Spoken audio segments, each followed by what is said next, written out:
အားလုံးပဲမင်္ဂလာပါ Vibe မြန်မာ Channel မှာတဖန်ပြန်လဲကြိုဆိုလိုက်ပါတယ်ဒီနေ့မှာတော့တတိယကမ္ဘာစစ်ကြီးဖြစ်လာနိုင်မလားဆိုတဲ့အကြောင်းကိုပြောပြပေးသွားမှာဖြစ်ပါတယ်ကျွန်တော်တို့အားလုံးရဲ့စိတ်ထဲမှာမေခွန်းတစ်ခုရှိနေကြပါတယ်အဲ့ဒါကတော့တတိယကမ္ဘာစစ်တကယ်ပဲဖြစ်တော်မှာလားဆိုတာပါပဲသတင်းတွေကိုကြည့်လိုက်ရင်ရုရှားယူကရိန်းအစ္စရေးနဲ့ထိုင်ဝမ်အရေးတွေကတနေ့ထနေ့ပိုပြီးတင်းမာလာတာကိုတွေ့ရမှာပါဒါဟာရုပ်ရှင်တွေကဇလန်တပုတ်မဟုတ်တော့ပဲငါတို့ရှင်သန်နေတဲ့လက်ရှိကဘာကြီးရဲ့အရှိတရားထက်လာနေပါတယ်နိုင်ငံတကာနိုင်ငံရေးလေ့လာသူတွေကတော့အခုအခြေအနေကိုအင်အားကြီးနိုင်ငံတွေရဲ့ထိပ်တိုက်ရင်ဆိုင်မှုလို့သတ်မှတ်ထားကြပါတယ်ပထမအချက်ကအမေရိကန်နဲ့တရုတ်တို့ရဲ့စီးပွားရေးနဲ့နီးပညာအားပြိုင်မှုပါဒါဟာကဘာကြီးကိုအုပ်စုနှစ်စုကွဲသွားစေနိုင်တဲ့အန္တရာယ်ရှိပါတယ်ဒုတိယအချက်ကကိုစားပြုစစ်ပွဲတွေပါယူကရိန်းနဲ့အရှေ့အလယ်ပိုင်းမှာဖြစ်နေတဲ့စစ်ပွဲတွေကနိုင်ငံကြီးတွေရဲ့နောက်ွယ်ကထောက်ပံ့မှုမျိုးကြောင့်ပိုပြီးရှည်ကြာနေရတာပါ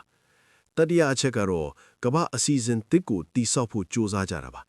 အနောက်အုပ်စုရဲ့လွှမ်းမိုးမှုကို BRICS လိုနိုင်ငံတွေကစိန်ခေါ်လာတဲ့အတွက်ဟန်ချက်ပြတ်သွားရင်ပဋိပက္ခကြီးတွေဖြစ်လာနိုင်ပါတယ်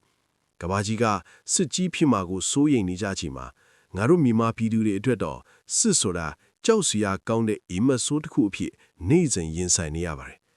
နိုင်ငံတကာရဲ့အားပြိုင်မှုတွေကြားမှာငါတို့နိုင်ငံလေးကမြည်စားပင်ထိနေမလားဆိုတာကလည်းတွေးပူစရာပါ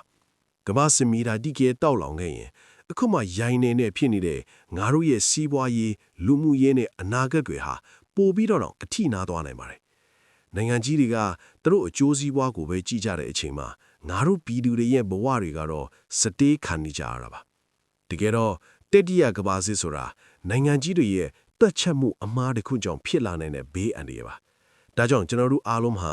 ငြင်းချမ်းရေးကိုပိုပြီးတောင့်တမိကြပါတယ်ဘယ်လိုပဲအခက်အခဲတွေရှိနေပါစေအဆုံးမှာတော့ပျက်စီးခြင်းတွေထက်တိဆောက်ခြင်းတွေကအနိုင်ရပါစေလို့ဆုတောင်းရင်